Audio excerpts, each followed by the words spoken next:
சரி, ஏன் இவ்வளவு தூரம் இவ்வளவு வருஷம் நம்மள ஆண்ட வெள்ளைக்காரனுக்கு ஏன் பொறுமை இல்லை, ஏன் இவ்வளவு சீக்கிரமா இந்த சுதந்திரத்தை கொடுத்துட்டு சீக்கிரமா போகணும் இந்த நாட்டை விட்டு அப்படிங்கிற எண்ணம் மவுண்ட் பேட்டனுக்கு ஏன் வந்தது?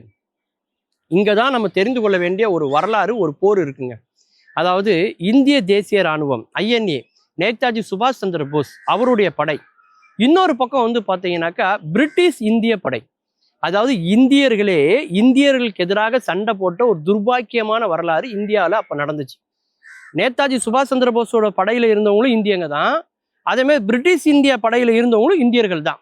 ஏன்னா அப்போ 2ஆம் உலகப் போர் உச்சத்துல இருந்த ஒரு நேரம். பிரிட்டன், பிரான்ஸ் அதெல்லாம் ஒரு நாடுகளா இருந்துச்சு. இந்த சைட்ல ஜெர்மனி, அதுக்கப்புறம் வந்து பார்த்தீங்கன்னா இத்தாலி, ஜப்பான் இதெல்லாம் ஒரு பக்கமா இருந்துச்சு. அப்படி பிரான்ஸு, பிரிட்டன் அவங்கெல்லாம் ஒரு பக்கம், இப்படி 2 பக்கமா பிரிஞ்சு அவங்க வந்து சண்டை போட்டுட்டு இருந்த ஒரு நேரம்.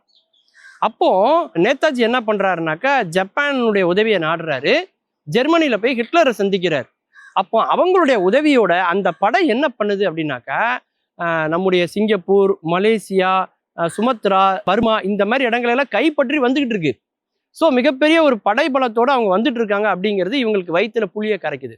அது மட்டும் இல்லாமல் அந்தமான் சிறைச்சாலையை கைப்பற்றுறாரு நேதாஜி சுபாஷ் சந்திர போஸினுடைய இந்திய தேசிய இராணுவம் கைப்பற்றுறாங்க. கைப்பற்றி அங்கே வந்து சாகேத், அப்போ அதே மாதிரி அந்த சுதந்திரம் அப்படிங்கிற பேரை வந்து ஒரு தீவுக்கே அவங்க வந்து கொடுக்குறாங்க.